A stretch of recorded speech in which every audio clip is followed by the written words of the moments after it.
The agenda for this meeting is maintenance of international peace and security, non-proliferation of weapons of mass destruction. The agenda is hereby adopted. I am honored to be here today to chair this meeting of the United Nations Security Council. It is also my privilege to welcome the distinguished heads of state, heads of government, ministers, and other leaders and representatives here with us. Thank you. I also wish to warmly welcome Secretary General Antonio Guterres for joining us. Thank you very much, Mr. Secretary General. The Security Council will now consider item 2 of the agenda. I will make a statement in my capacity as President of the United States of America. It is a great honor to be here today at this UN Security Council briefing to discuss a matter of urgent importance concerning and countering the proliferation of deadly chemical, biological, and nuclear weapons and the means to deliver them. The nations of the world have long recognized that certain weapons are so dangerous and can inflict so much suffering that all of us have a vital interest in preventing their further development, spread, and use. Since my inauguration, the United States has taken bold action to confront these sinister threats.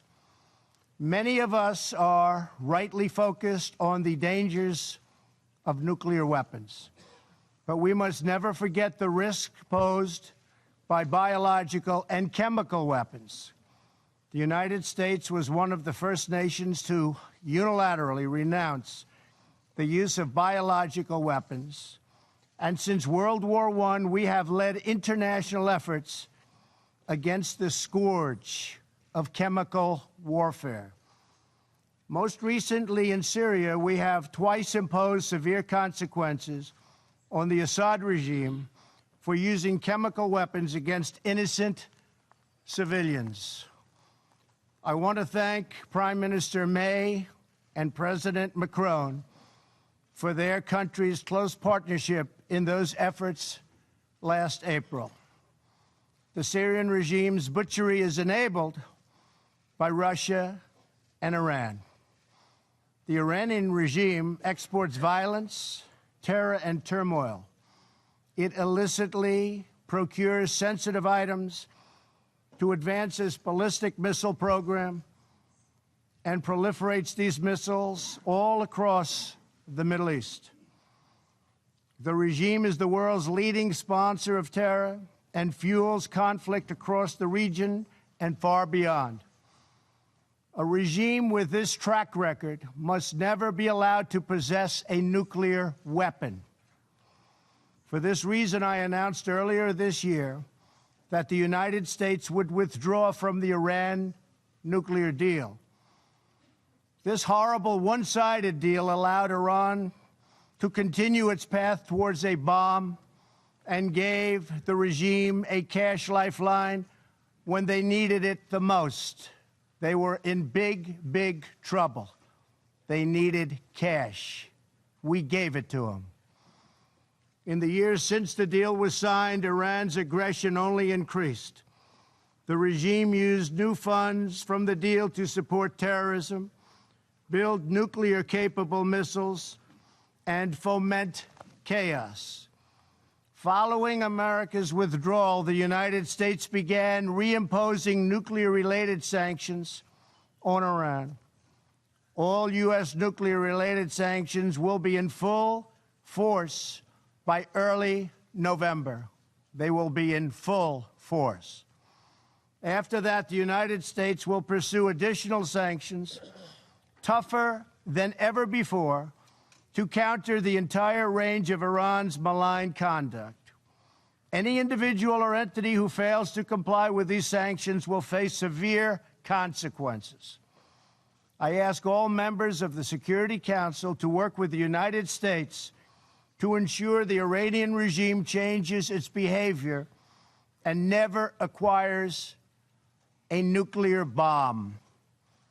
With all of this said, I want to thank Iran, Russia, and Syria for, at my very strong urging and request, substantially slowing down their attack on Idlib province and the 3 million people who live there in order to get 35,000 targeted terrorists. Get the terrorists, but I hope the restraint continues. The world is watching. Thank you also to Turkey for helping to negotiate restraint. Anything the USA can do to help resolve this problem in order to save perhaps even hundreds of thousands of lives, maybe more, we are willing and able. We are available to help. In my remarks yesterday to the United Nations General Assembly, I laid out my administration's commitment to building a more just and peaceful future. Regrettably, we found that China has been attempting to interfere in our upcoming 2018 election, coming up in November, against my administration. They do not want me or us to win because I am the first president ever to challenge China on trade. And we are winning on trade. We are winning at every level. We don't want them to meddle or interfere in our upcoming election. As I also mentioned yesterday, we have seen the results of historic efforts to open new pathways to peace on the North Korean Peninsula, and that's something we are extremely proud of. I am pleased to say that North Korea has not conducted a missile test since last November. It has not conducted a nuclear test since last September. And the hostages have been returned to us, and very importantly, the remains of American heroes are now returning home. In June, I held a historic summit with Chairman Kim Jong-un in Singapore, where he reaffirmed his commitment to complete denuclearization.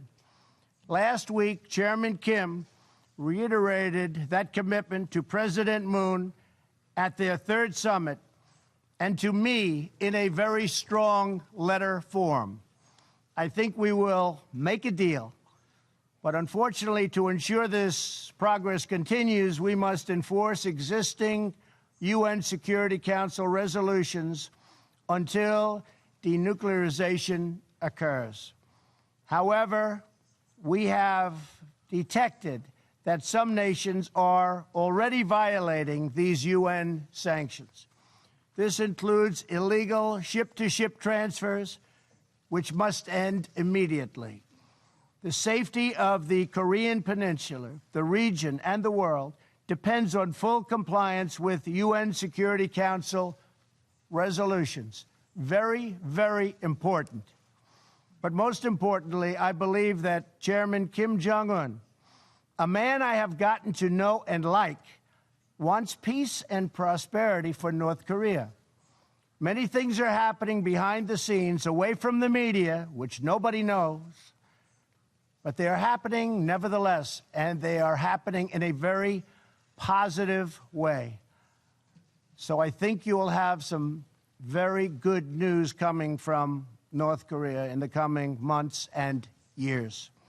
I also very much appreciate what President Moon of South Korea had to say about me last night in television interviews. Working with President Moon has been my great honor, and likewise working with President Xi of China and Prime Minister Abe of Japan has been a pleasure and an honor.